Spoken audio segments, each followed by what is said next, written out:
Lord has made. Let us rejoice and be glad in it.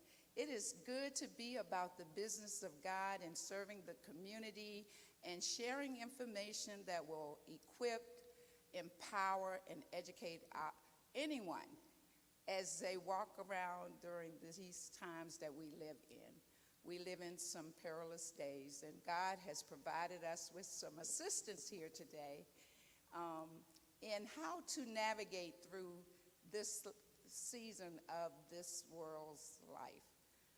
Want to say welcome to everyone. We're going to start with the opening of scripture by Deacon Rita Haley, followed by opening prayer, Brother Freddie Crowder. And it is a pleasure to welcome you all with us today, both those who are in the sanctuary and those who are joining us online. We praise God. Good afternoon, Bethlehem family, friends, and community partners. Thank you for being here. I'll be reading the scripture for this afternoon, 2 John 1, 3 through 5. Let grace, mercy, and peace be with us in truth and love from God the Father and from Jesus Christ, Son of the Father.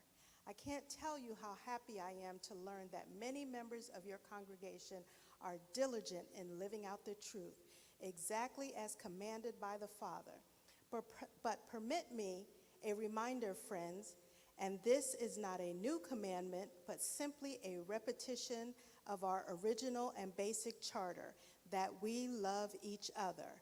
Love means following his commandments, and his unifying commandment is that you conduct your lives in love. This is the first thing you heard, and nothing has changed. I will also be reading Proverbs 21, verses 14 through 15. A quietly given gift soothes an irritable person. A heartfelt present cools a hot temper. Good people celebrate when justice triumphs, but for the workers of evil, it's a bad day. May the Lord add a blessing to the hearers, readers, and doers of his holy word.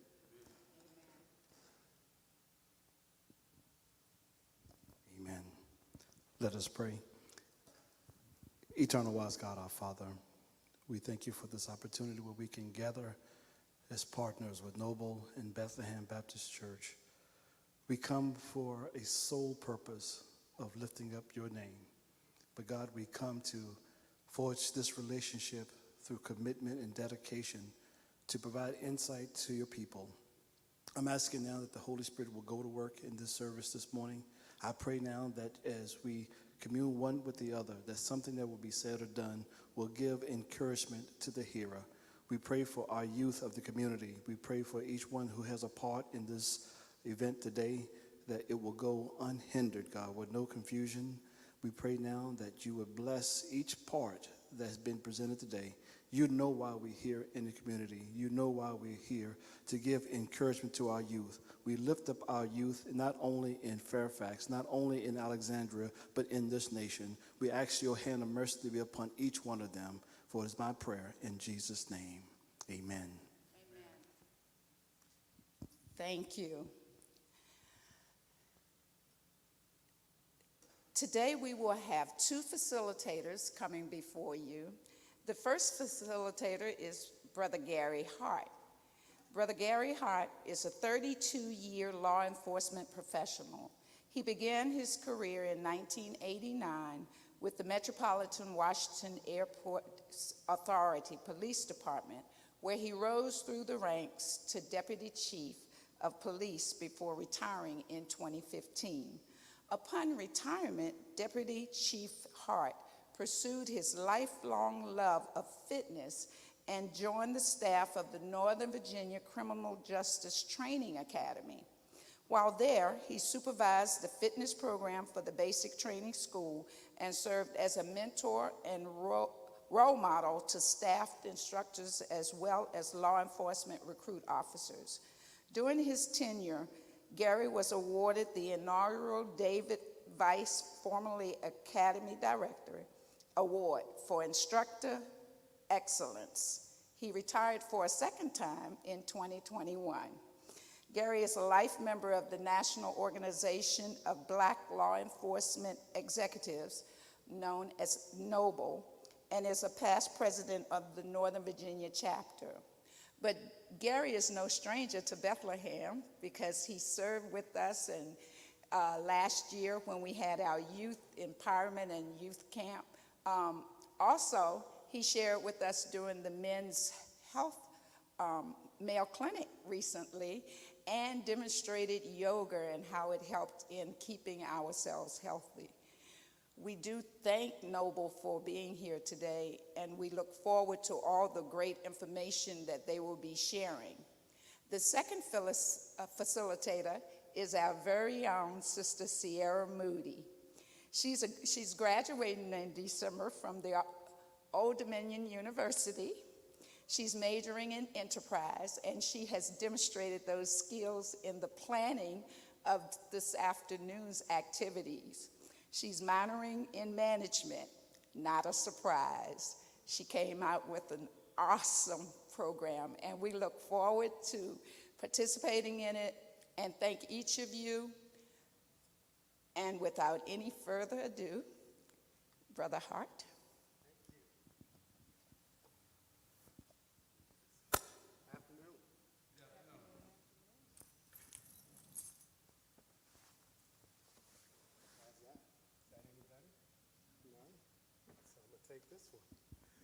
Afternoon, everybody. Everybody doing okay? Good. I'm glad, thank you so much for that intro. I'm glad you did that. I bet you all didn't know we were about to do yoga before we started this, though, did you? No? No yoga? All right, wrong group. Sorry, wrong group. So we're here to share with you guys some information on how to handle yourselves during law enforcement encounters. This is going to be an interactive presentation. We have a PowerPoint.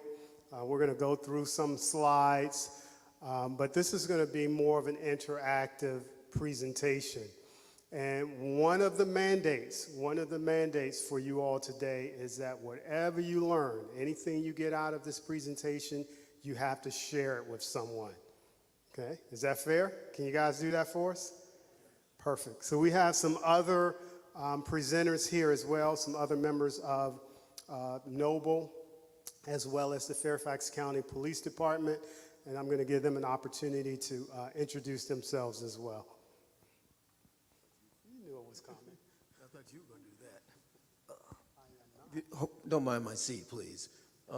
Grateful to be here. My name is Dr. Joseph McMillan. I'm a past national president for Noble. Retired as a federal agent back in 2018 with a total of about 41 years on the job. Good morning again. My name is Freddie Crowder. I am the current president for the Northern Virginia chapter of Noble. I'm also the station commander for the Metropolitan Washington Airports Authority Police Department out at Dulles Command, where I've been for 22 years. Good afternoon. My name is Balvin Brown. I am the SRO of Mount Vernon High School here in Fairfax County. I'm a rookie with Noble, but I've been black for a long time.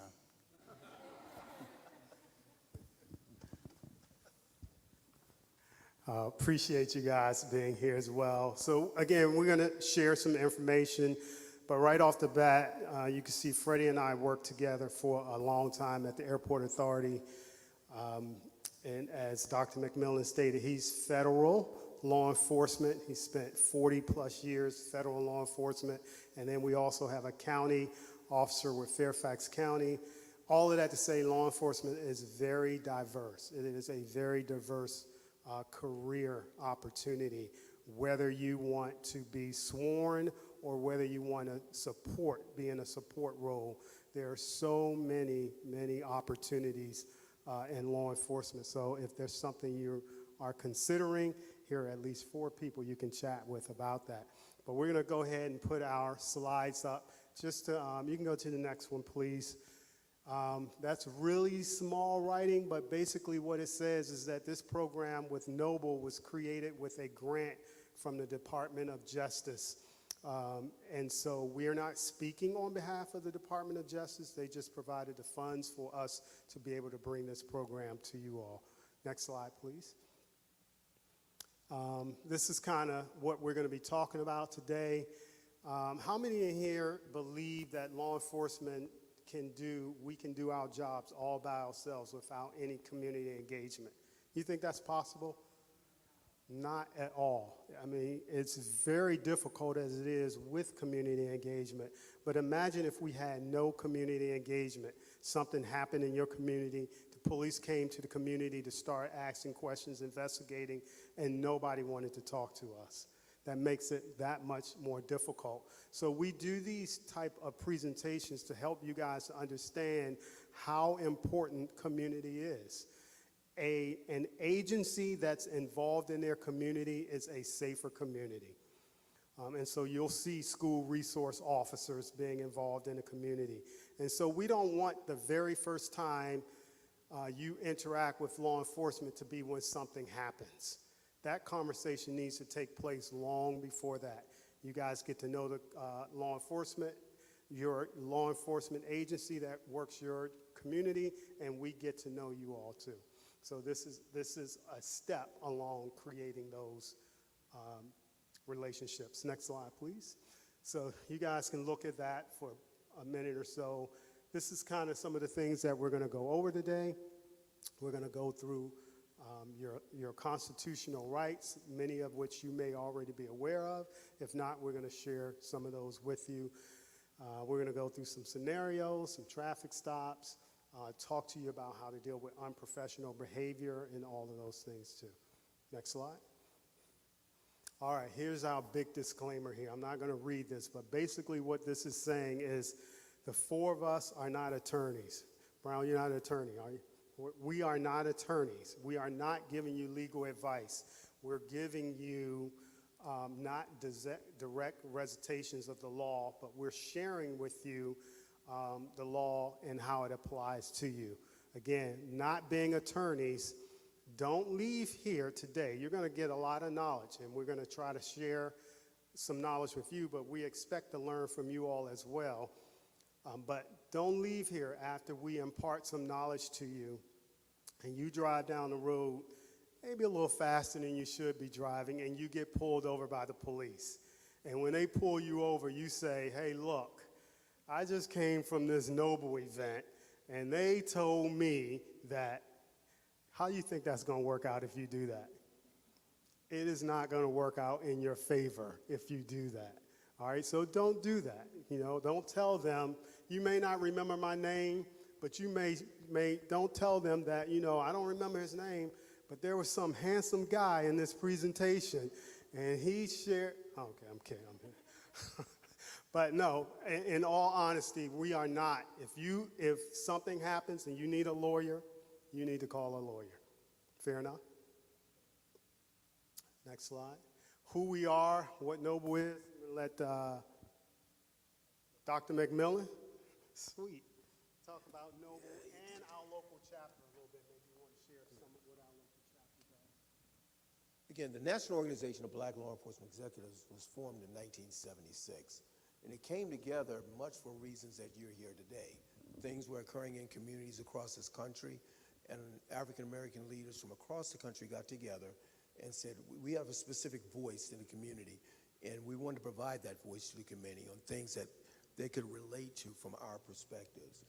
As an organization, we have over 50-plus chapters in literally across the United States, in London as well as the Caribbean islands. We have some representation. Our chapter is involved in a lot of things, in presentations like this. We have a scholarship function also for young folks that are going to college. They can apply for scholarships through our chapter. And it doesn't have to be in criminal justice, as well as whether in high school or they're matriculating into the collegiate levels. The main thing, as an organization, as Chief Hart said, made up of primarily local, state, federal, police officers, command staff, as well as sheriff's departments. And we can't do the job if we were not diverse. Unfortunately, we don't have any of our young ladies here today with us from the chapter, but we have a significant amount of women that are in the organization to participate, and at all levels of command positions throughout the United States. So the main thing is we want to provide knowledge from a unique perspective so that you can take it, because at the end of the day, we want to, as we'll hear us say over and over and over again, it's about making sure you get home safe. That's what we really want to do, and that's the whole thrust of programs like this that Noble's been engaged and involved in. Chief? Thank you, Joe. Next slide, please. All right, so let's jump into this. We'll check this video out, and then we'll go further into the program.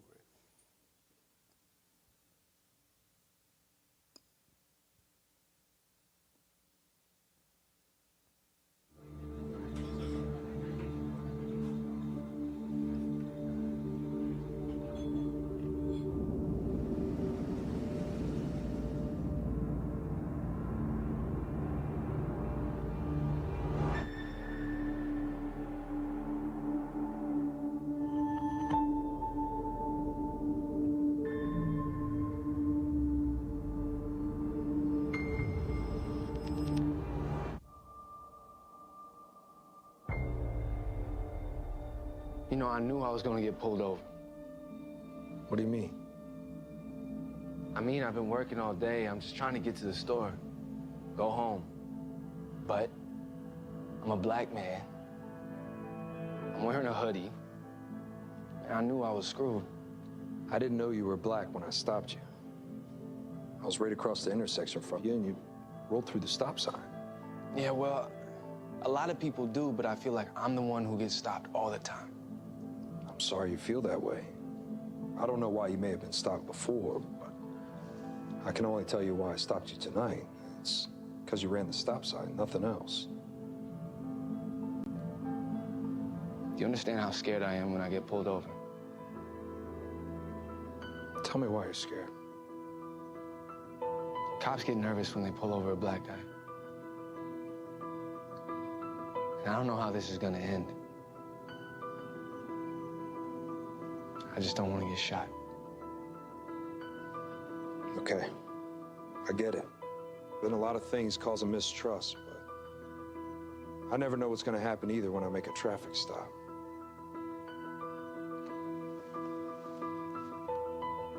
I want you to be able to trust the police, to trust me. I don't want you to be scared.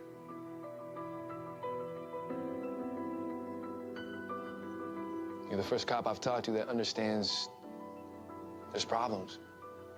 And I think that maybe if I could talk to other cops like this, I don't know, I'd be less afraid. If we could all talk like this, maybe everyone would be less afraid. Will you remember this conversation when you come to my car? It matters. More than you know.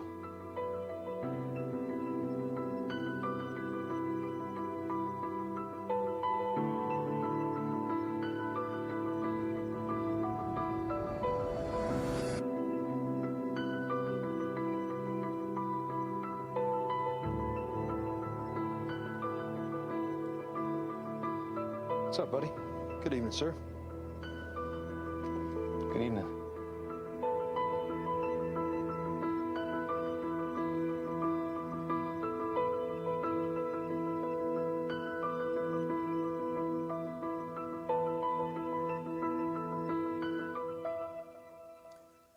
So let's talk a little bit about that.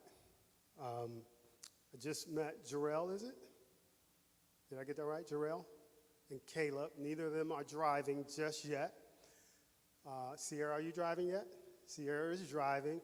So they may not have experienced this before, being pulled over while driving a vehicle. I'm not sure if you have or not, Sierra, but how many of my adults in here have been pulled over before, right? You've had that interaction. Keep your hands up. For those of you that got your hands up, how many of you have active warrants right now? You want it. The police want you. No? You got, no? None of you? None of you willing to tell on yourselves? Okay, all right, just checking. Just want to make sure. Trying to help Fairfax clear out some of their warrants, but nobody wants to tell on themselves today.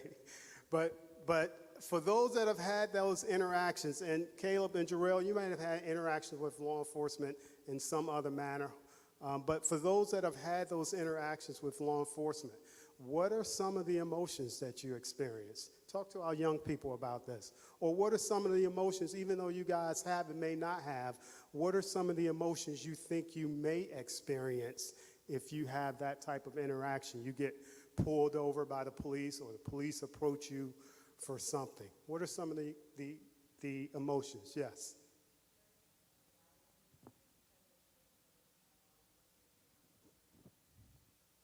Were you guys able to hear that? Anxiety, and what were some of the other things you said? Sure. Sure. What are some other emotions you think you may experience? Help our young people out.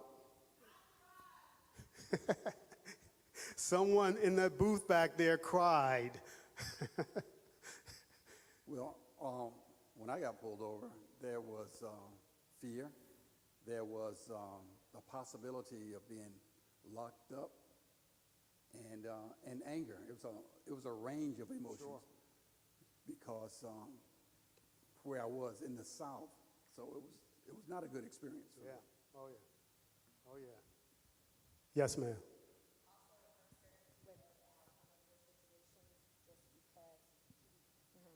Uncertainty because of the outcome of the situation, just because we're exposed to so many deaths by cops every day on social media and on the news, so you're not really sure if today's your day to be that person on the news or to be that video on social media that everybody else will see. No, that's a very valid point. Both are very valid points. The media loves to show those things. And when we see those things, how often do those people look like us? Very often, all the time, just about. They look like us. So there's some anxiety when you get pulled over. And certainly law enforcement in the area where we enforce, Northern Virginia, is distinctly different from some other areas, including down south. Very, very different. And so one of the reasons we like doing this presentation, one, we can talk about some stuff that happens locally. You don't hear a lot of those things happening locally here in our local area. But our students, our children don't always stay local. When they graduate, they tend to go somewhere else. And so we need to educate them and share information with them, share your rights, what you should do, shouldn't do, certain situations, and that's kind of what this presentation is about. I saw one other hand. I don't want to go beyond if either of you had other comments as well. Okay. Yes, my situation's just a little bit more different, a little bit more complex, because I'm being stalked by police because of the theft of my innovations. So I tend to be my car has been taken, so in the midst of all this, but beyond that, I'm being harassed. Okay. I'm harassed. I've been harassed for years, and it's a very concerning and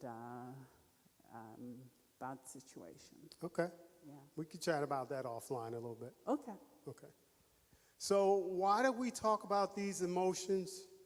Because how many of us have ever been in an emotional state, whether it's anxiety, fear, anger, and we've reacted differently than we normally would? Right? You ever been in a situation? I can think of a situation where fear jumped in. A dog ran towards me, and I didn't even think about it. I just jumped on the car, kicked the dog, and the dog ran away. Thankfully, it worked in my favor. And maybe had I thought about it, I don't know how I would have reacted. But we react differently when we're in an emotional state. And so we're going to talk a little bit about that. We'll go back to our slides. Any other comments about that video you guys saw? Yes?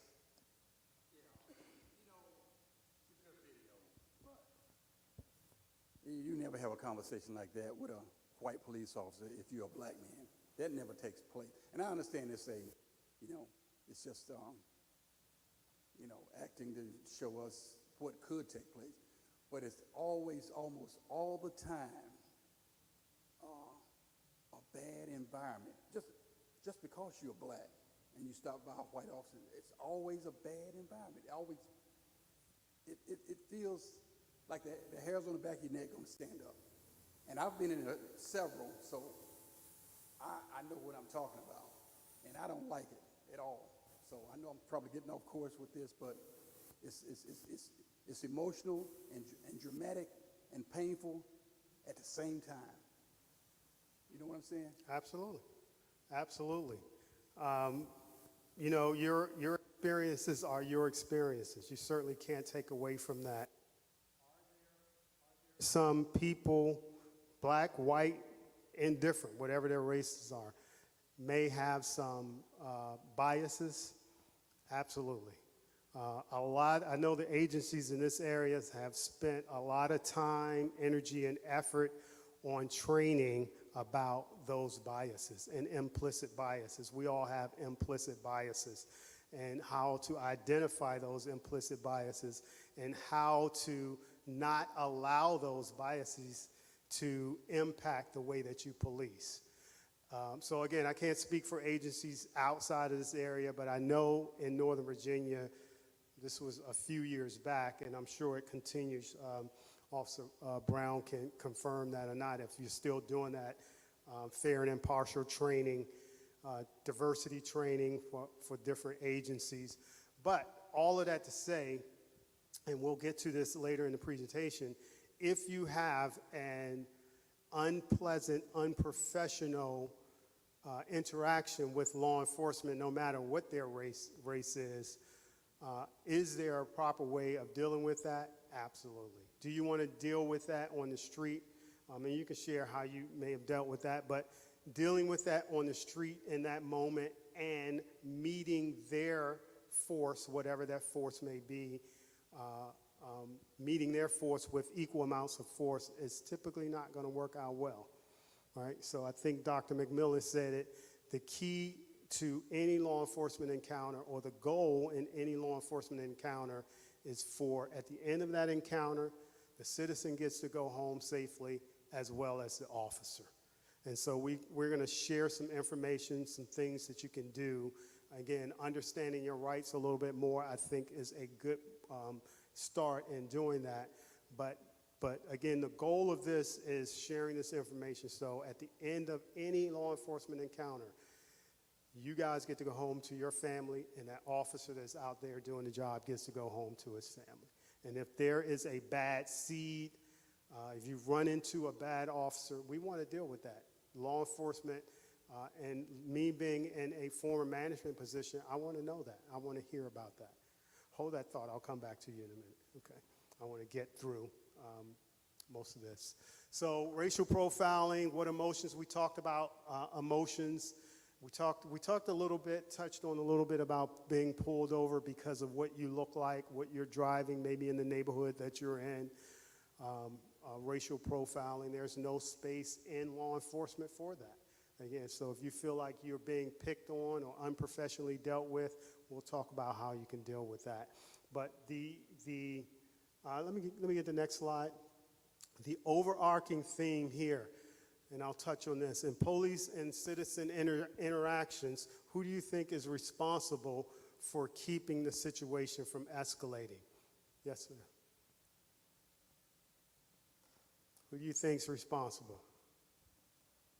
I know we would all like to believe that it's on the responsibility of the officer, but I feel like it's a dual responsibility between the civilian and the officer to make sure it's not escalating for the safety of yourself, and then also the officer for the safety around the whole situation. That's awesome. I like that. I couldn't have stated any better. I like that. It's both people's responsibility. It's not just the officer involved, but you're involved as well. And out of those that are involved, if it's you and an officer, who's the only person you control? Yourself. You're the only person that you control. That is very, very challenging when you're in an emotional state. If you're upset, this could be the third or fourth time you've gotten pulled over and you don't think you've done anything wrong. And they're not talking to you like you're a man, like you're an adult and you pay bills. And you don't like that. And that may come out if you do not control those emotions. And that comes out, now you are potentially adding to the situation and potentially keeping it or causing it to escalate. Don't be the cause of that. If the officer is rude, doing whatever they want to do your best to control your emotions. Because it's in those emotional states where we sometimes don't do what we would normally do. So I'll speak to my yoga part of me. Take a deep breath.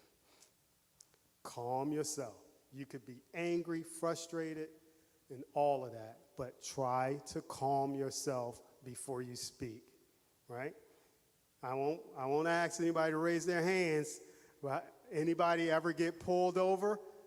And the first thing you do is go, why you pull me over? Don't tell on yourself.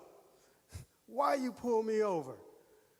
And you're angry because, you want to know what's going on, right? And now we're training officers. The first thing you do is you tell them. You approach, you tell them who you are, you tell them why you stopped them. So that helps to diffuse the situation, all right? Next slide. So keep that in mind. That's going to be our overarching theme. Controlling yourselves. These are just things that we don't have to agree on, but would you agree that law enforcement is a dangerous job? Yeah, it is. It is very dangerous. I didn't check it. Typically, I check how many officers have been killed in the line of duty year to date. I'll let Freddie pull that up, but where are we in June, or July, basically? We just came out of Police Week 73 killed in the line of duty so far. We just came through Police Week in May, where we honor officers who have been killed in the line of duty. Their name goes on the wall at the police memorial, and it's happening all the time.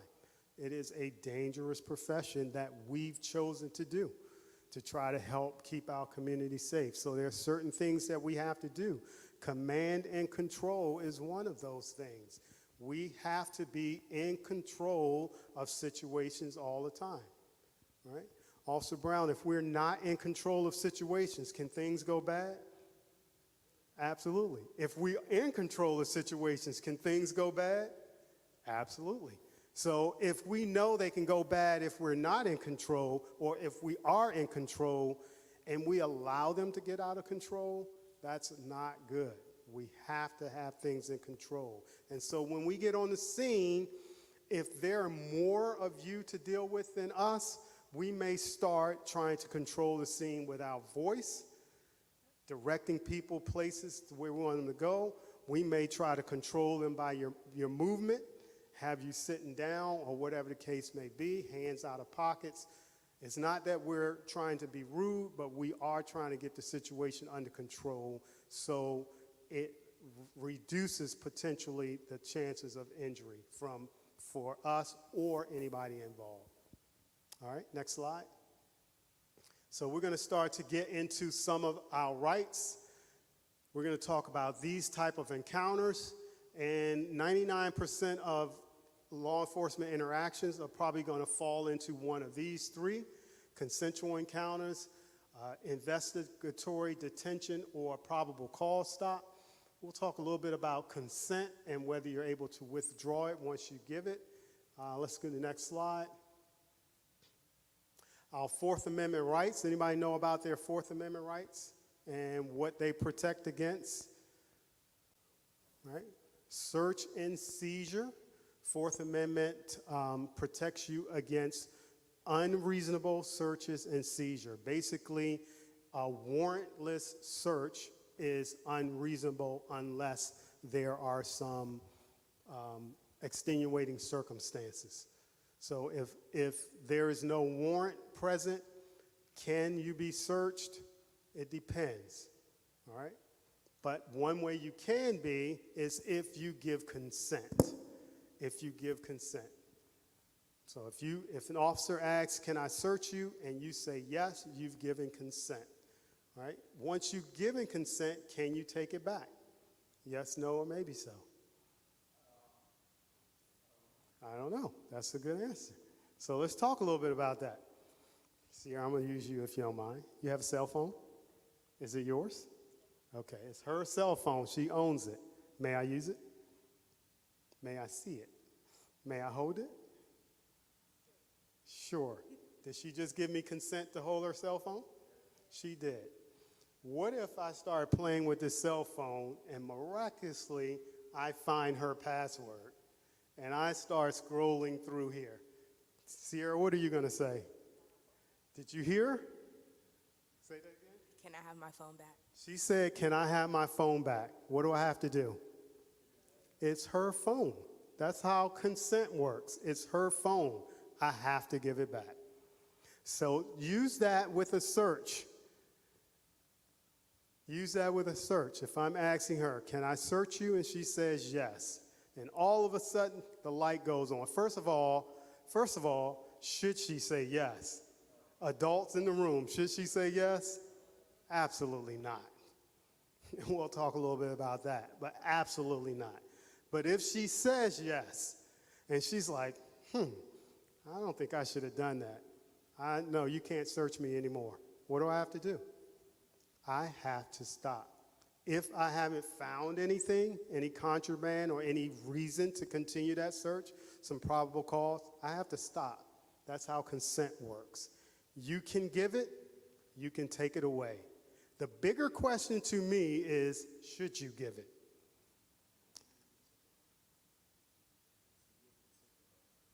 Can she give consent for her house? Is it her house? If it's her house, if she has ownership of the house. Oh, as a juvenile, but then she doesn't own the house. If she doesn't own the house, then she can't give consent. It's got to be her ownership. But thank you for that. So that's how consent works. You can give it, you can take it away. Young people, should you give it? Ask these adults one more time. Should they give consent? No. Absolutely not. Yes, sir. So my question, you're in your automobile, you got pulled over, and the officer tells you to get out of the car. Should you get out of the car? There's case law that says you have to get out of the car. Okay.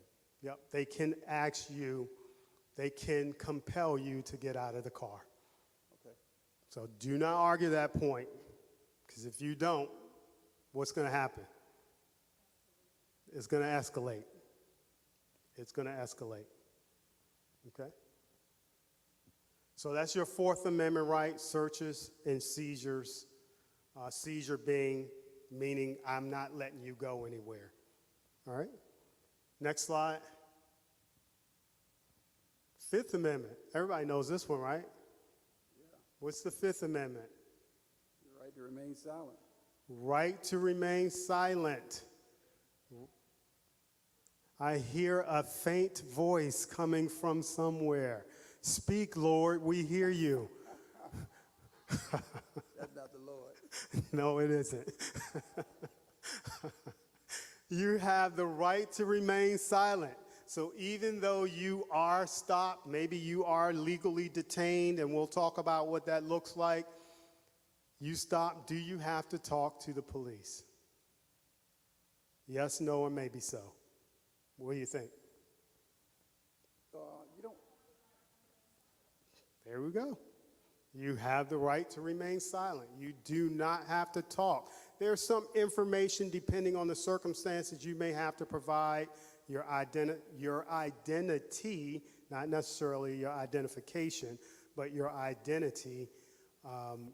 But outside of that, you're not compelled to answer any questions. You get pulled over on a traffic stop, and the officer says, do you know why I stopped you? Do you have to answer that question? No. You have the right to remain silent to that question. right? You do not have to incriminate yourself. You do not have to answer that question, all right? So we're going to look at these two rights. Next slide.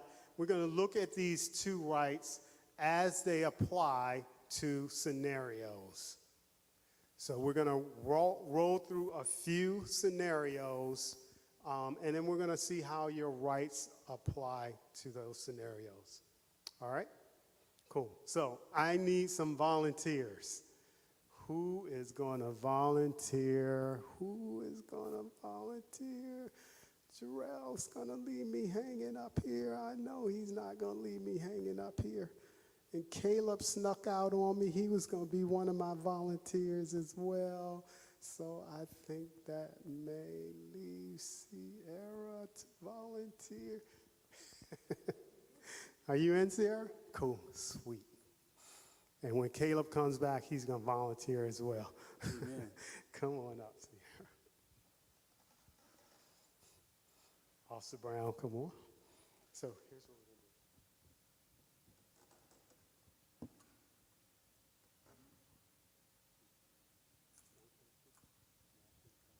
While they are doing, Chief Hart is doing his instructions, I want to address your question earlier.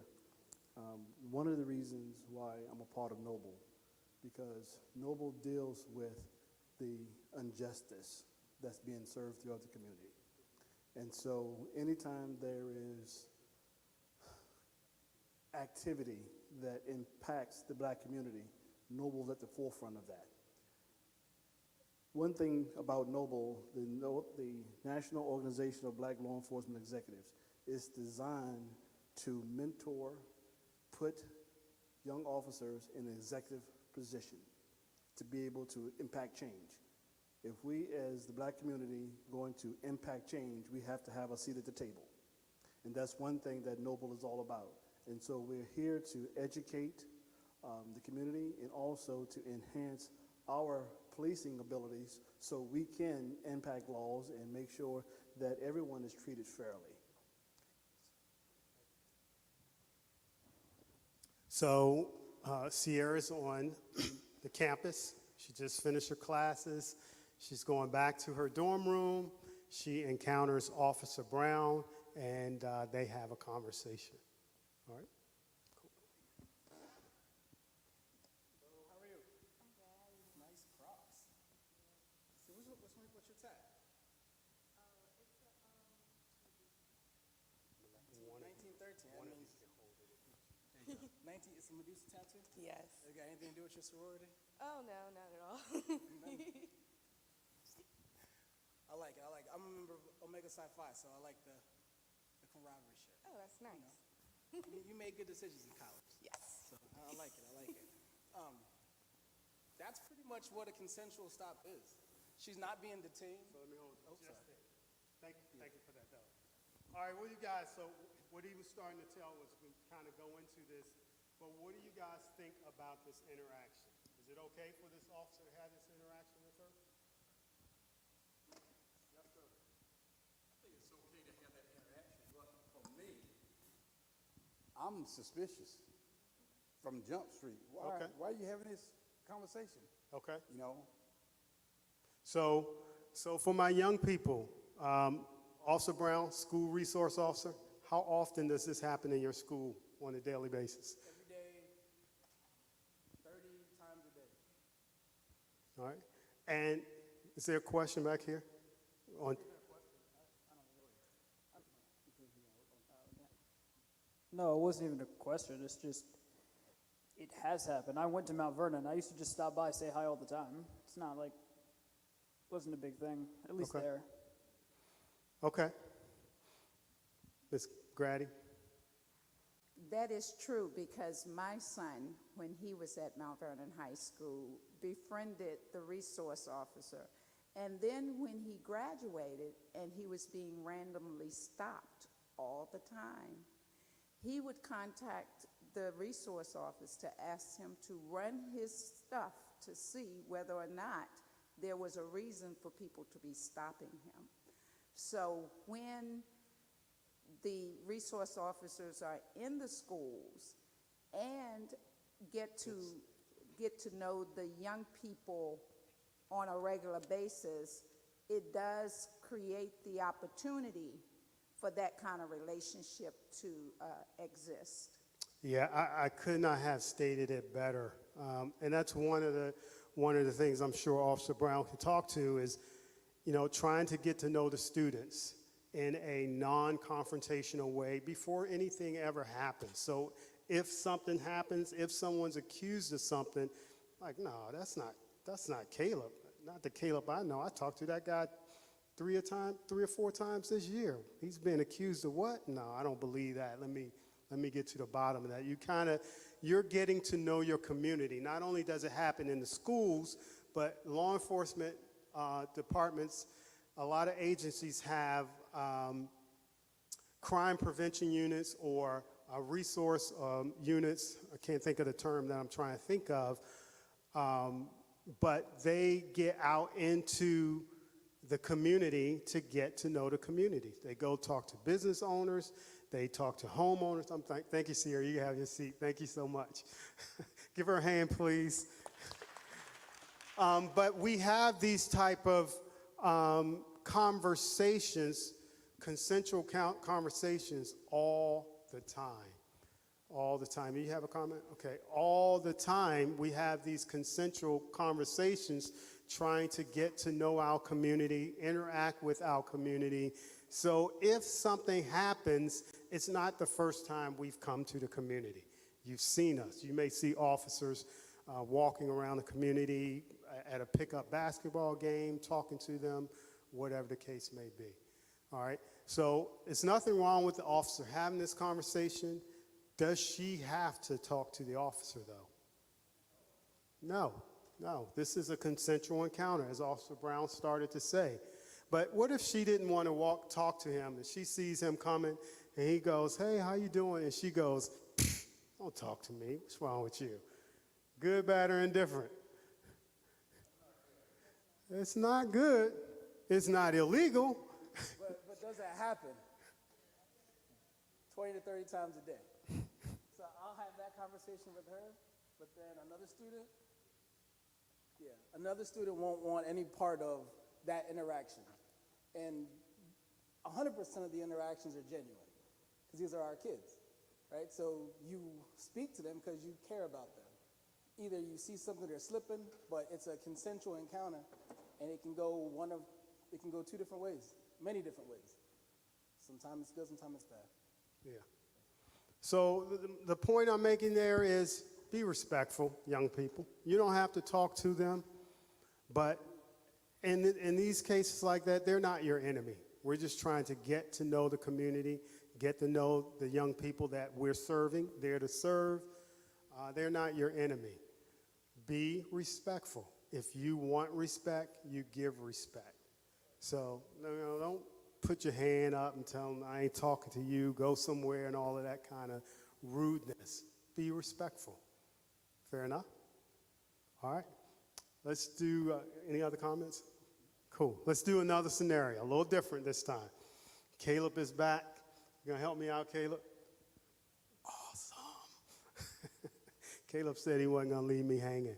Jarrell, you ready to help me out? Sweet. Sweet.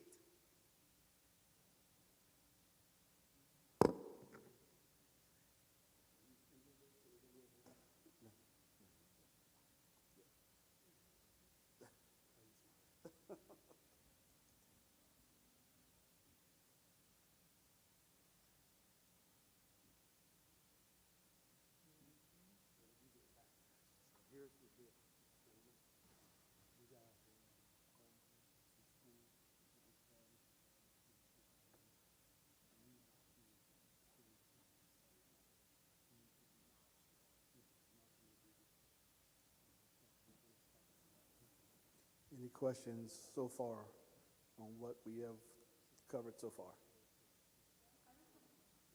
Comment. So to further what you were saying, I think as Black people, sometimes we have to unlearn behaviors, and a lot of it is generational, right?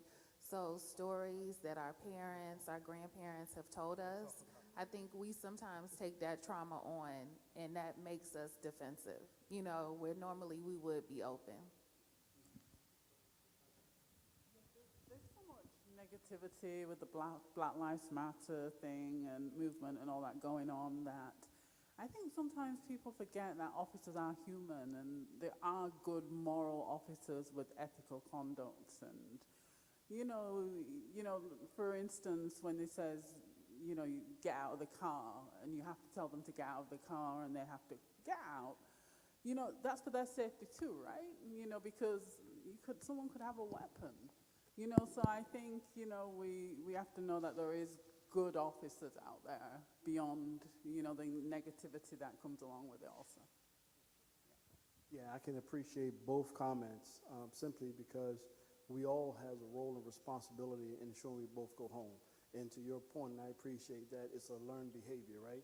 And so the one thing that hinders us in the law enforcement profession is the media, right? We often believe the media more than we actually see because we're not there.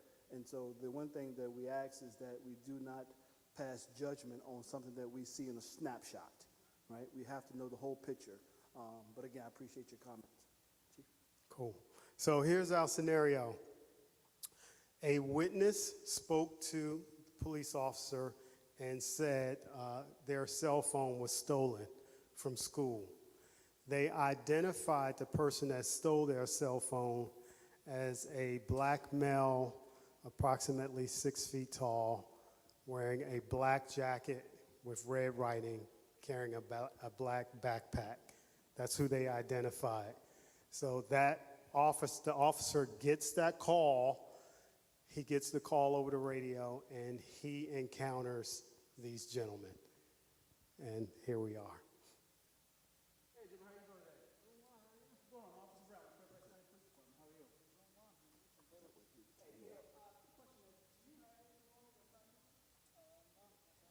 are you? I got a call from someone that said that their cell phone was stolen by a black man, real height, with a black jacket with red letters on it. So that's the reason why I'm stopping you. Do you mind if I look in your bag? I'd rather you didn't. All right, so at this point in time, you know, you do fit the description. You're a suspect in this investigation. Just to further this investigation, just to go forward, if I can just look through your bag, you can just be on your way. Is that all right? Yeah. All right. All right, let's pause here. Let's pause here. No, that's cool. That's cool. I like that. I like that. Give Caleb and Jarrell a hand, please. Thank you. You guys can have a seat. How does this interaction differ from Officer Brown's conversation with Sierra? How does it differ? Yes. The officer stated that Caleb's a suspect. I love that Officer Brown did that. I love that he did that because he's telling him why we are having this conversation. I'm telling you, you're being suspected of a crime. Is it different? Is the interaction now different because he's suspected of a crime versus this consensual encounter? Absolutely is different. Is Caleb, regardless of the fact that Caleb may be innocent as he professed, is he free to leave like Sierra was? Not at all. All right, let's make that clear. Not at all is he free to leave. And so there's a lot going on here. So the law allows us, under the Fourth Amendment, if you are suspected of committing a crime, in the process of committing, or have just committed, that gives us the authority to detain you under the Fourth Amendment. And with that detention, it gives us the authority, and here's the important part, to use force if we have to. If it's reasonable. I shouldn't even say if it's have to. If it's reasonable to use force, which means he told Caleb, the only thing he didn't tell Caleb is he wasn't free to go, but he told him he was being suspected of a crime. If Caleb tries to walk away, what's going to happen? Okay? A lot can happen. It's not going to go well. right? We're not just going to say, okay, you said you're not to go. You're not the person that did it. Okay, Caleb, see you later, right? If it was your cell phone and we just let this person go like that, how would you feel about that? You'd be like, no, don't let him go. Stop him. Do something, right? And so there are few things we're going to end up doing, but in this investigation and in this scenario, Caleb is not free to go. You have to understand that. And if Caleb tries to walk away, run away, he's not free to go. Okay, Jarrell, on the other hand, is not suspected of anything. All right, so Jarrell, if he wants to leave, if the officer doesn't suspect him of anything, we may send Jarrell on his own, on his way, unless we thought there was some collusion there. Quick questions, and then we're going to kind of wrap this up. So, because Caleb is suspected of a crime, because he fits the description, he has a backpack and all this, is that probable cause to, well, how does probable cause So work with it? I'm glad you asked. That is not probable cause. If it were probable cause, then we would have grounds to arrest him. It's reasonable suspicion that a crime has been committed, but we don't have enough evidence to prove that or to say that this is the guy. And so we're going to investigate it. And again, under Fourth Amendment, we can detain him. We can't detain him forever. So we're going to try to figure out. So one of the things Officer Brown was attempting to do was to get a search. And we're going to get to that as well. He was trying to get a search. Another thing that we may do is a show up. We may have the witness come by, roll by to see if this is the person. And if they identify them as the person, then we're going to take it a little further. All right, but the key for my young people to understand, especially in this situation, because Caleb, were you guilty of stealing that? He was not. And now all of these emotions start to come up, right? Why are you talking to me? I didn't do anything. I didn't do anything at all. All right, and you may start to get, as some of these emotions we talked about, angry, anxious, fearful. And when those emotions aren't put in check, you may end up doing something that you typically wouldn't do, right? I saw your question. Let me take your question, and then I want to share something with you guys. So my question was, in this instance, can he be searched? That's a good question. I'm going to talk about that. We absolutely can. We didn't thank them? I thought we did. Well, we're going to thank you. Oh, sweet. Look at that. Xbox or PlayStation? Wow. I didn't even know either. Jarrell? Xbox, PlayStation, or the movies? Oh, I should have asked you movies, right? We appreciate you participating because others are watching, and as you act out and volunteer, you're helping others understand so that they can relate. Thank you very much. Which one would you like? Movies? Sweet. You're very welcome. Thank you, gentlemen. Somebody said my first volunteer, too. You dealing with her differently. Miss Sierra. Okay, cool. I thought you would. So let's talk a little bit, and then we'll move on. Both of those search questions. But before we get there, young people, especially my young people, have you guys ever been accused of doing something that you did not do? You were absolutely not guilty of whatever it was accused of, right? I'm talking to my young people. And were you ever accused of something you didn't do by a parent or someone you really loved and you did not do it? How did that make you feel? Good? Bad? Yes, ma'am. For me, I was upset. Upset. That's fair. Caleb, Jarrell, upset, angry. How did you respond to your emotions, especially if it was a parent? Did you lash out? My guess, if you lashed out, you probably wouldn't be sitting here right now. That's just my guess. You can't do that today, but I'm just saying, though, out of respect, out of fear of whatever, most of us are not going to lash out when we were younger at our parents for accusing of us something. It may have hurt us to our core, but we're not going to lash out. So all that to say, same thing in a law enforcement encounter. I've been stopped before by law enforcement, and I wasn't guilty. They questioned me. I was angry about it. I was a young man, about 14 or 15.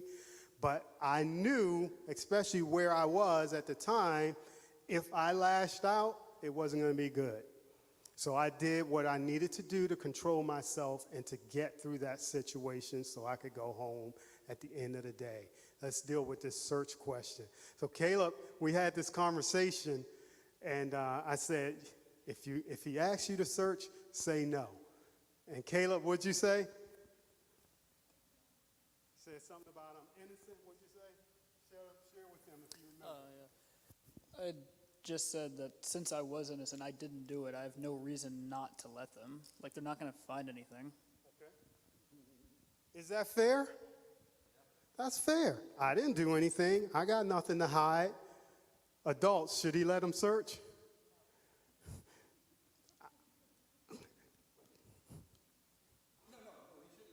Okay, all right. I was going to say, where you going with this? So I wonder, he didn't do anything, so he doesn't have a problem necessarily with you searching. But what if there was something else in his bag that he doesn't want you to see? How about Not that? the cell phone. How about that? Right? So when you consent to search, you consent to search. Right? There is no scope that the officer can't search unless you say, don't search here, don't search here. So in this situation with Sierra, she gives me the phone, everything's good and fine. I open that phone up, and all of a sudden, maybe it's not. Not say that anything is in this bag. You may be completely legal, nothing going on, but to give consent is giving up your right. And my question, or my question to my kids is, why would you do that? Why would you do that? What's going to come out of it? If you're innocent, you're innocent. You don't have to prove you're innocent in this situation. So, can you give consent to search? Absolutely. Should you? In my opinion, and it'll be your question, that's up to you. But I would say, don't do that. All right? Especially depending on where you are. Don't do that. It's your right. Why would you give it up? And you notice I didn't take his bag. It was a consensual ask for him to give me consent to take that bag. So I asked, can I have that bag? And we could just clear this up really quickly. But if he would have said yes, and I found anything, I'm like, he said I could look in his bag. He gave me consent. So like you're saying, thoughtfully wise, probably not the best idea, but I understand your point that I don't have nothing to hide. Here it is, I want to get on my way, and that's the way it was presented to you. But you can imagine if you had something else in that bag, then now you gave me permission to see it. So we're gonna kind of iron that point home, bring that point home in this next scenario. When we talk into this next scenario. But again, sometimes you feel like that. Okay, I ain't got nothing to hide, so yeah, absolutely, you can search. Will that allow you to get on your way quicker? In fact, let's talk about even answering questions. Do you have to answer any of these questions you're being asked? No, that goes back to your Fifth Amendment right. You do not. You may at some point have to identify yourself, but you don't have to answer any questions. Is that going to prolong the investigation? Absolutely. It is. All right, so maybe you want to answer some questions, but again, you do not have to. You're not compelled to answer any questions other than maybe identifying who you are. All right? Guys, tracking? Good? All right, shall we do another scenario? All right, I need question. Yes, ma'am. I have a question. You said several times about identify, but yourself. But you said you didn't have to have identification. So what does identify mean? So it'll really come into play with this next scenario. But identifying yourself is your name, and if I'm not mistaken, where you live, your name and an address. It used to be like that in Arlington, on a specific Arlington County code. I'm not sure if there are any specific Fairfax County codes. You need to be able to identify.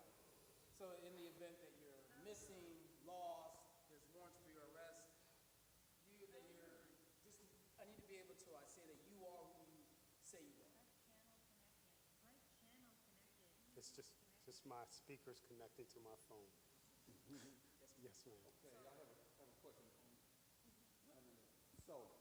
So,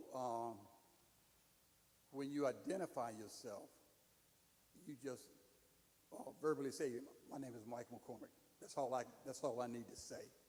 Do I have to produce identifying documentation? Enough for me to confirm what you're saying is true. Right? You say, "Hey, look, I don't got my ID on me. I was jogging. I came out, I'm jogging, I have no ID. My name is Balvin Brown, my date of birth is blank." I'll go back, there is a Balvin Brown with that date of birth. And if there is a photo, oh yeah, boom. Have a good day. And that's just to say that you are who you are. Yeah, because not everybody carries ID. You should, if you're driving, of course, have your driver's license. If you're getting stopped and you're going to be issued a summons, you're going to have to provide enough information for us to confirm, as Officer Brown said, that you are who you are and that we can issue this agreement or this to appear in court, which is what that summons is. We got someone behind you. Yes. And then we're going to do another scenario where I need a driver and a couple of passengers. In Virginia, we don't have our social security number listed on our license like they used to. So the question is, do you have to provide your social security number? You don't have to provide, if you just say your name and date of birth and I can verify you like that, then that's more than enough. If you decide to give up your social security, which I would not suggest, but you could be identified that way as well. But just name, date of birth would be enough for me.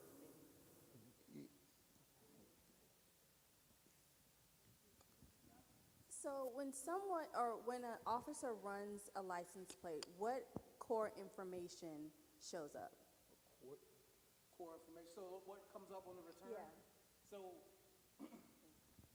every return is different. Some are longer based on whatever your history is. But it will say the vehicle's registration and who it's registered to.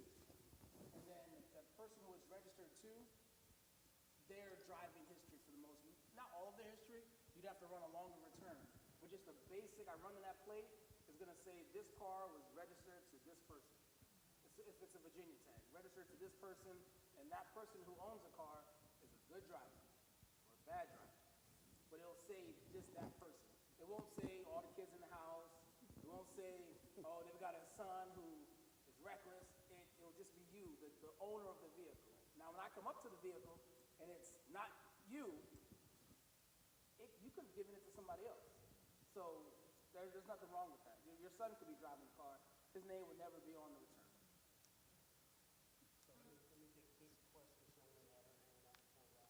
Yeah, if you're stopped by an officer, doesn't there have to be reasonable cause for them to ask your identity?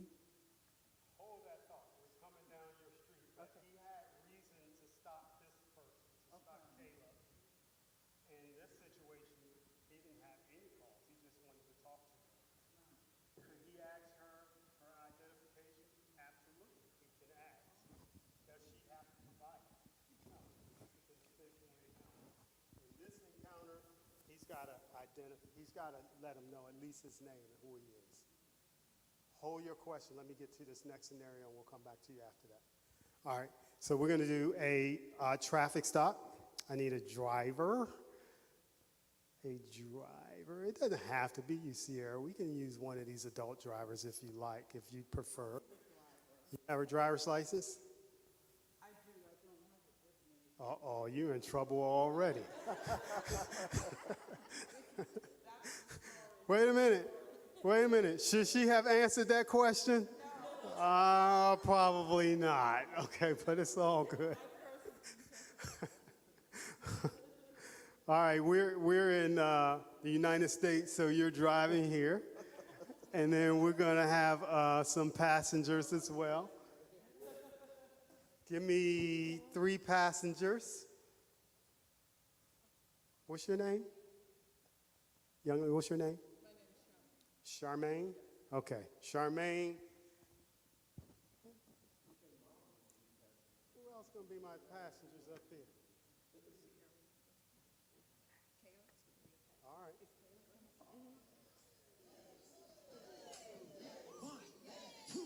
So Charmaine, like many of us, don't ride down the street quiet.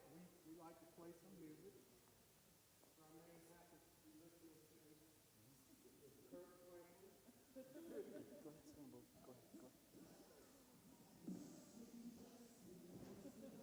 So Charmaine's driving down the street.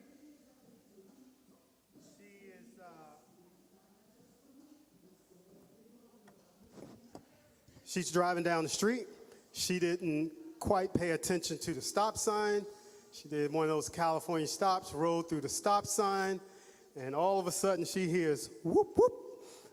She gets pulled over. She finds a safe place to pull over to the side of the road, and then she gets approached by this officer. Can you show me the slide, a traffic stop slide, I think?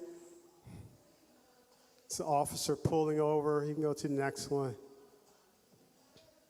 Next one. Right there. Hold it right there. So she gets pulled over by Officer Brown, and then he approaches.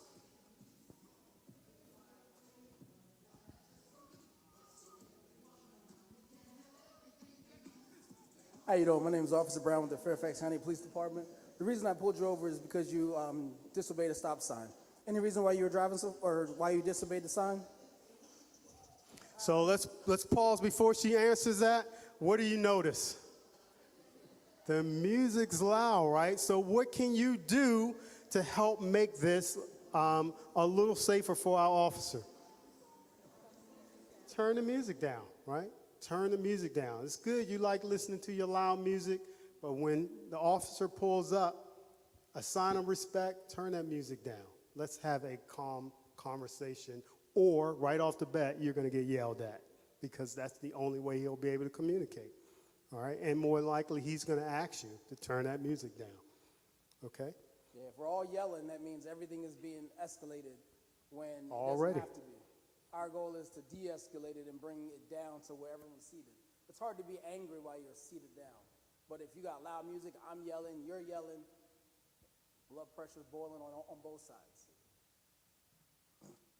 So in Fairfax County, all the officers have to state their name, their jurisdiction, and why they pulled you over. The way we're trained is to tell you why you're being pulled over. That thing that you see on TV is, you know why I pulled you over? That's more of a TV thing. And in Fairfax, hey, Officer Brown, Fairfax County Police Department, the reason I pulled you over is because you went by a stop sign. Now I'm going to challenge you and say, hold that question. Now it's your turn to talk. Is there any reason why you bypassed that stop sign? And now I'm giving you the opportunity to incriminate yourself. But that's the conversation. We're trying to have that conversation. And she says, any reason why you didn't stop? I did stop it, just I guess wasn't long enough for you. Fair. Do you have your license and registration? Technically not. That's not a problem. Just give me what information you have and I'll go run it. All right, so let's pause this real quick. Is this a dangerous situation for officers? A traffic stop? Yes. What are some of the reasons it's dangerous? Weapons. So the first thing, where is this traffic stop taking place? On the side of the road somewhere, right? It's nice. It's so bright in here. It would be so nice if every traffic stop we did was like this. But some officers work the midnight shift or overnight, early mornings, where there isn't this type of light. So it's dark. All right, what else? How many people in this vehicle? How many sets of hands does these two eyes have to watch? Okay, 4 sets of hands, 8 hands, and any of them can be a danger to us. So if you were trying to make this safer, less confrontational, trying to de-escalate, what could these people in this vehicle do? Hands. Place your hands where they can be seen, right? Place the hands, driver maybe on the dash, passenger on the dash, backseat passengers maybe on the back seat. All right, that's going to make it a little safer for the officer because now we can see the hands. All right, we don't have to worry about where the hands and things are going. All right, as we talked about, turn that music down. You guys see this photo up here? Is there any danger in this photo? Did it, oh, it went away? Okay, it's coming back. Is there any danger there? What's the danger? He's got a gun. Do you think that happened? That never happens, right? Yeah, it happens a lot. Yeah, that's why I would never stand in front of the driver. Like even in this scenario, I still couldn't do it, so I would stand here behind that pillar. So this driver would really have to reach around to shoot me. By then, they probably would have made a mistake, right? So I'm here so I can see the majority. I'm at the best advantage now from this position because I can see everyone that's in the vehicle. And let's say this person here is that one with the weapon. Now I have a chance to at least see this individual, and I could have that window down, and I could have a conversation with everyone in the car, in the seat, and the driver is at a disadvantaged position. Like you may have to reach out and look around to speak to that officer just because they want to put themselves in an advantageous position in the event that you have bad intentions. And on the same note of this traffic stop, how many of you have vehicles with tinted windows? How many of you have windows tinted that you can't see out of? To include the windshield. Okay? So my point is, the officer approaches on a traffic stop. Because we're upset that we got pulled over, what do? We roll the window halfway down. The officer tell you roll it all the way down. Now we're going back and forth. But when the windows are completely tinted, with the windshield tinted and the back glass tinted, where is his anxiety level? Up. So for me to teach our young children, our young adults, to automatically roll all 4 windows down if it's a 4-door when they're being approached, it makes it safe for the officer and it makes it safe for them. Because as soon as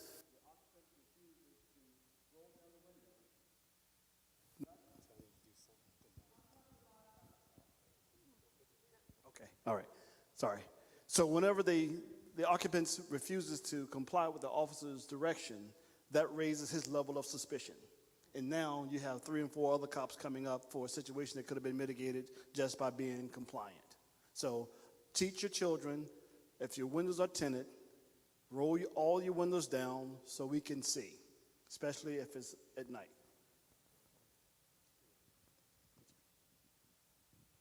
So again, this is a very dangerous situation. This happens a lot. And so because we as officers know this happens a lot, there are certain things we're going to do on traffic stops. And there are certain things that you can do to help keep the situation under control. And as we mentioned, one of those things is put your hands where they can be seen. Don't start reaching for things. In this situation, Charmaine doesn't have her license, but where do most people keep licenses and registrations? Specifically registrations. Glove boxes. What else do people keep in glove boxes? Weapons, right? And guys, we keep our wallets somewhere, our driver's license somewhere in our pockets. The point is, before you start reaching for things, and a lot of officers will say this, before you reach for anything, where's your ID? And if they don't ask you that, if you're asked before you reach for it, tell them, officer, my ID or my registration is in the glove box. Do you want me to reach for it? They will tell you. That way, you're not doing something unexpected. All right, makes sense? When I get pulled over, and I'm a fabulous driver, so it doesn't happen often, but when I do, hands on the steering wheel, I roll my window down, my music is down, we have a conversation, and if you want me to reach for anything, let me know, all right, before I do. And so I practice those same things, wherever I'm at, no matter the area I'm in, Northern Virginia and South or whatever the case may be. All right? So I had a couple questions, and then we're going to talk a little bit about this situation. We're going to go back to this search thing, all right? Because once the officer is done, whether you get a ticket or not, they can give you your information back.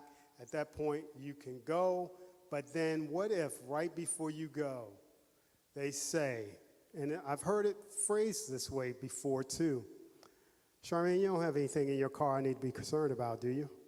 You have no weapons, no drugs, or anything like that? So it's all right if I search your car, right? No. All right. Did that sound like a question? She answered it. I like the way she answered it. But did that sound like a question or a command to them? It's all right if I search your car? As opposed to, can I search your car? So it may sound like you don't have an option.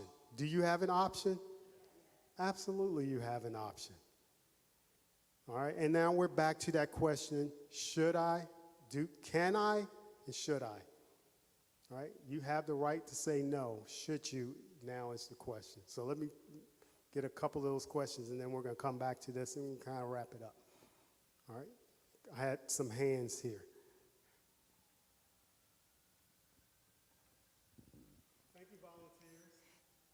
It's been a while since I had a traffic stop in Fairfax.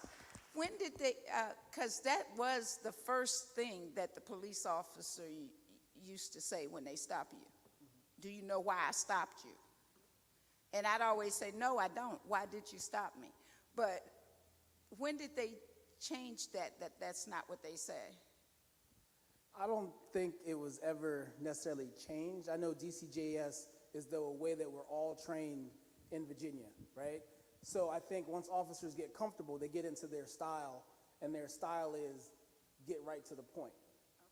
So for my style is more along the lines of talk to you, get some type of dialogue going. So I always start with an open-ended question, which ends in like why, something that forces you to say more than yes or no.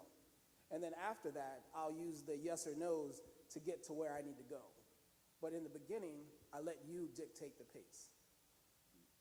The way we're trained is name, reason why you were stopped, and then challenge the person on why they did whatever they did. That's like textbook, that's the blueprint. But as people get older and they get their style, they start doing it their way.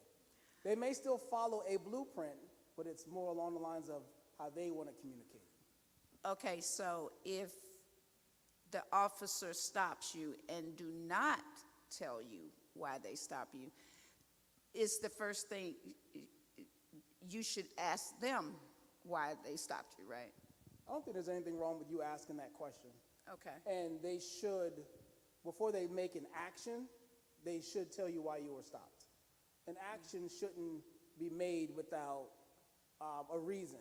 They should give you some type of reason why you're under arrest, why you're being stopped. A reason should be given before an action. Okay. Now, there may be situations where it's escalated.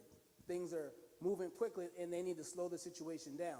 If there's a bunch of kids and I'm having a hard time controlling them, and like for instance, when he was a suspect, I needed to detain him, but he and his friends were acting up and I didn't have any control, I could detain them.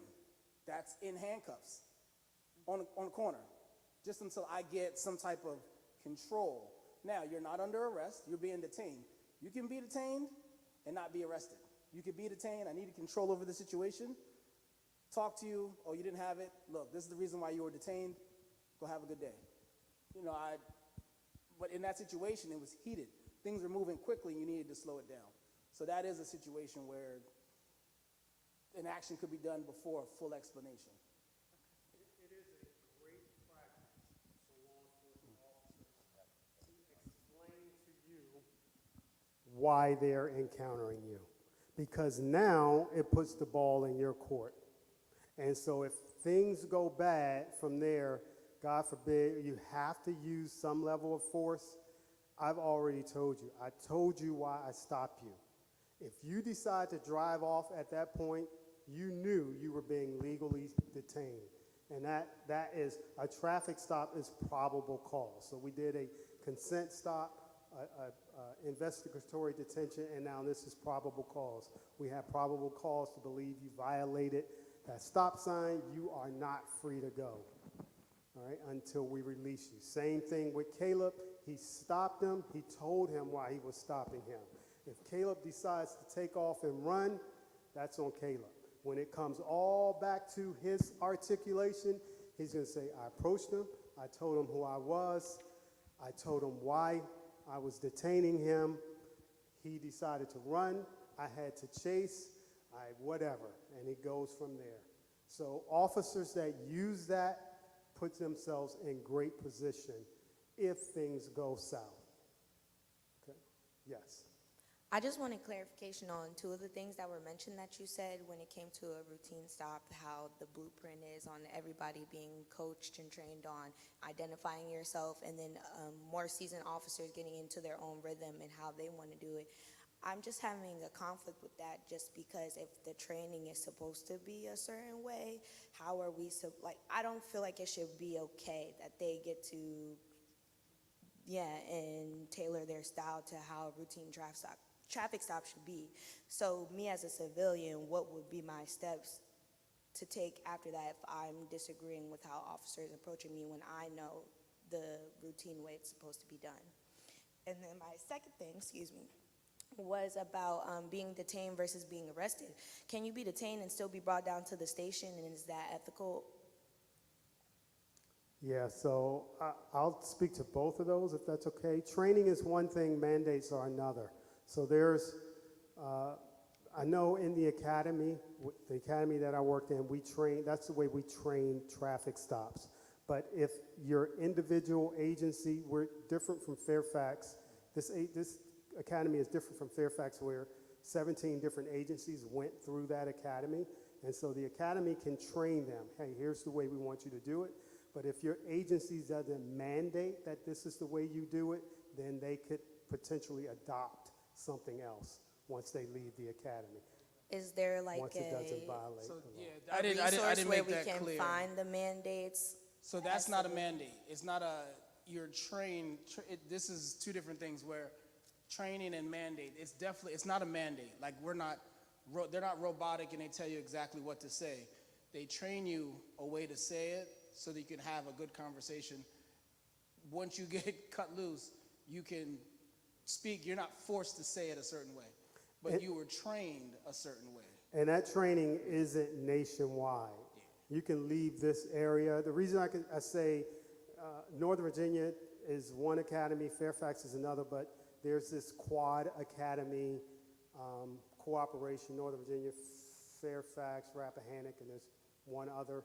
And so I know the training is similar. It's not all the same, but the training is pretty similar. But again, to say that once they leave there, then the agencies can mandate or not mandate certain things that they learned, that they got out of training. So where would we find what police are mandated to do in a certain area as civilians?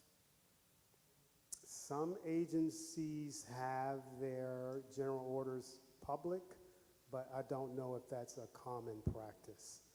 Fairfax is online. Okay. All the general orders are online. So like if I went to the general orders, I would not find a script on how I should conduct a traffic stop. It would, say it again? Yeah, question behind you? Okay. Yeah. And then we're going to, Second question? what was the second question? I'm sorry. Detained, can they come to The difference between detention and arrest. Oh, yeah. If you're detained, can you be taken in for questioning? Absolutely.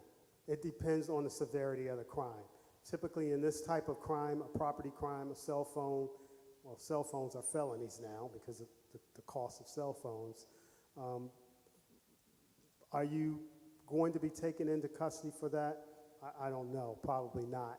But if you're suspected of some type of violent crime and we're still investigating, we're not going to want to investigate that on the street. We may very well take you back to the station and detain you. We still can't keep you forever.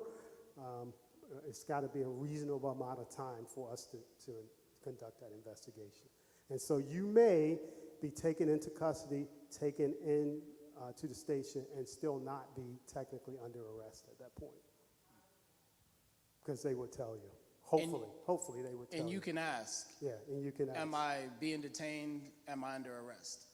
And they'll say, you're being detained or you're under arrest.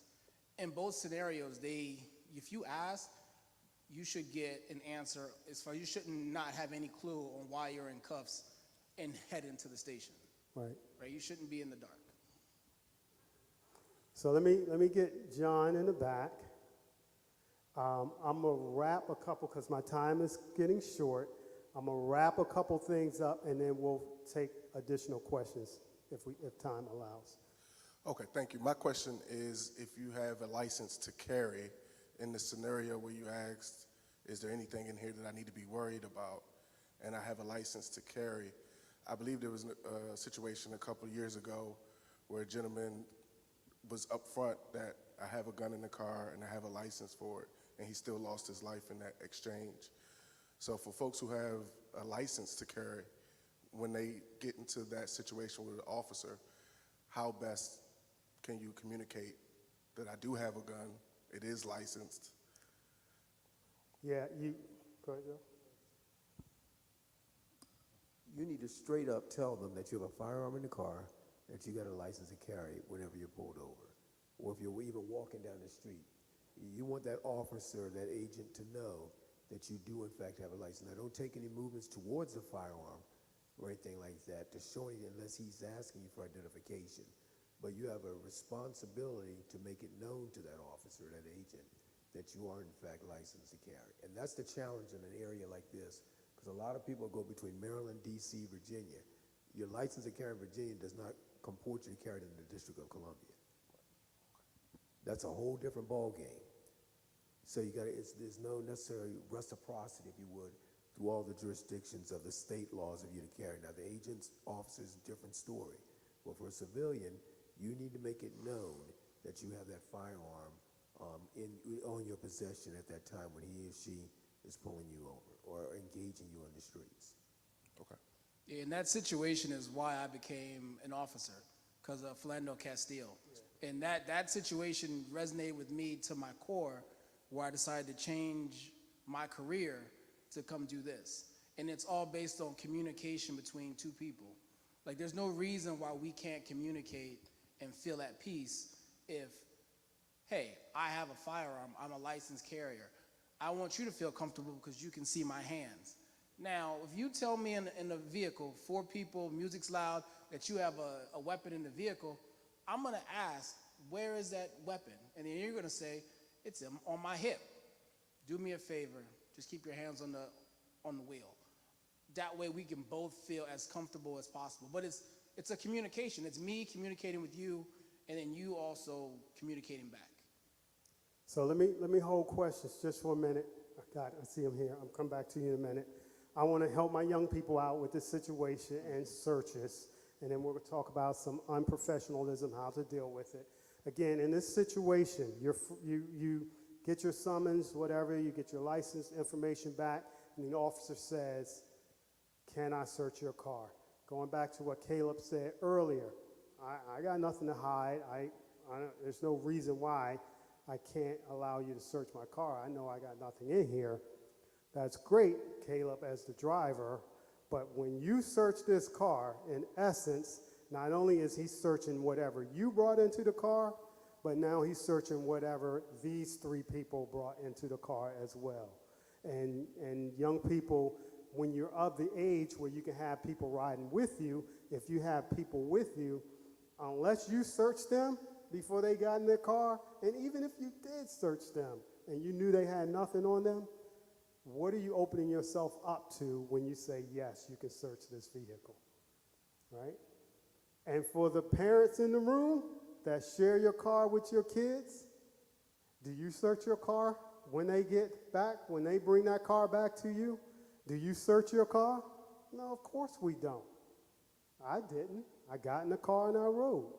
So I don't know what or who they had in that car. I get stopped. I'm innocent. I didn't do anything. I got nothing to hide. Sir, can I search your vehicle?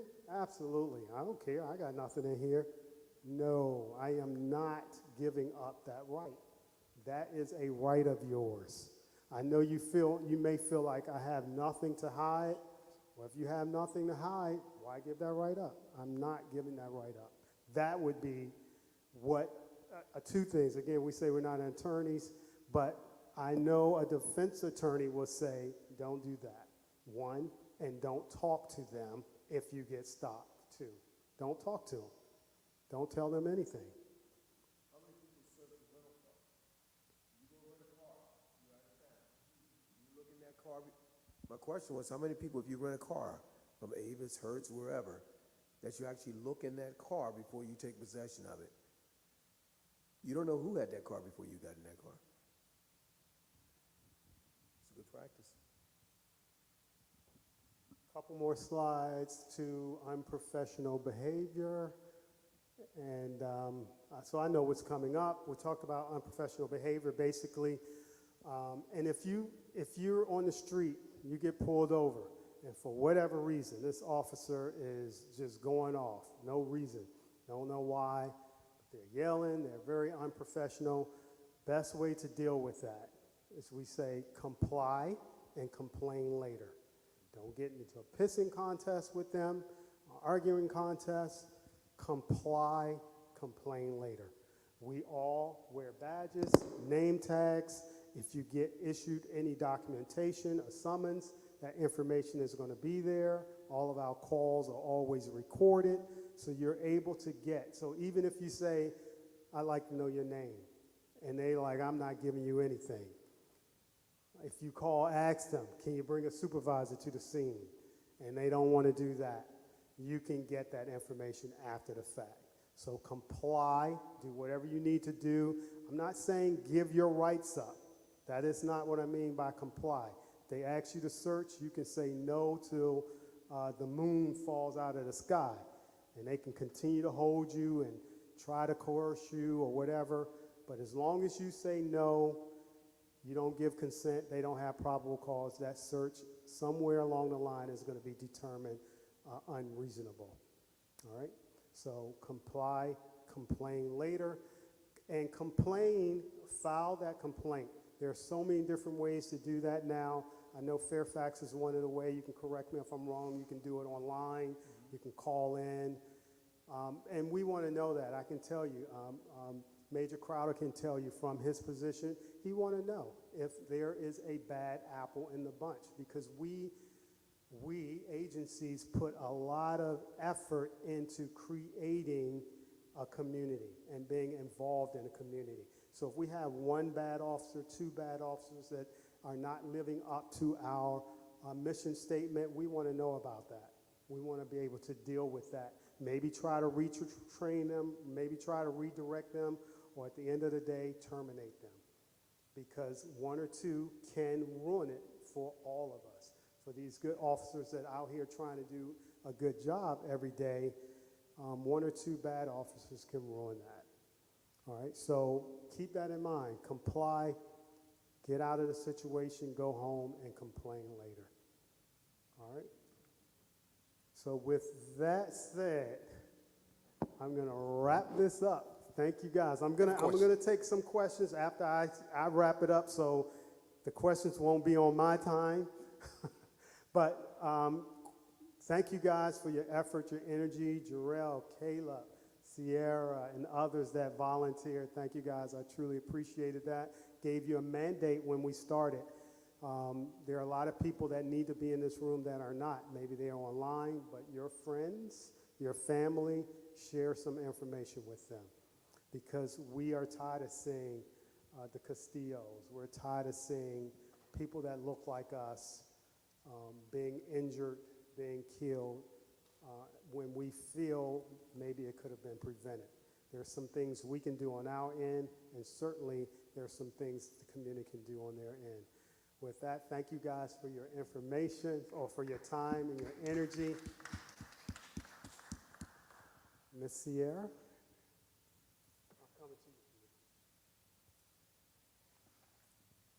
Hi, so I hope everybody enjoyed today's program today. So what I wanted to just do is I'm going to hand out a journal to everybody so everybody can do like a self-reflection on what they learned and what they heard about today, what you agreed with, what you disagreed with, and maybe we can share with everybody. And again, if you guys have any questions, the officers are still here so we can answer that. So I'll hand out journals and pens for everybody.